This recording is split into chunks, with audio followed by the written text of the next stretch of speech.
A trans woman has just awoken after being asleep for 100 years. What will you tell her about what she missed in the experiences of trans women? Explain to her why in this day and age, without gender equity, there is no gender equality. I will tell her she missed half of her life. She missed the transformation of the LGBT community situation. She missed how our warriors, the people who fought us, have fight for the equality that we have right now.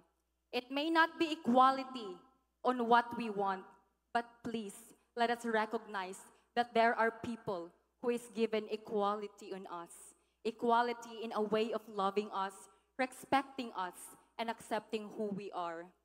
And in this day and age, why I can say that equality totally are not yet happening, it's because there are still lack of people who cannot understand our existence. Ladies and gentlemen, as we continue to exist in this biased world, the LGBT community face multitude of adversity, challenges, obstacles, and discrimination.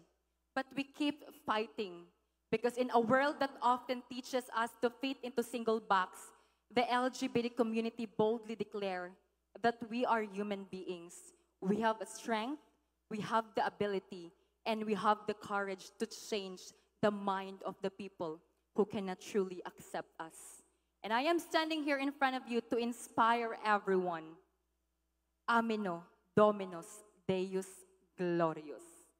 I do this for the greater glory of God. Magandang Jensen.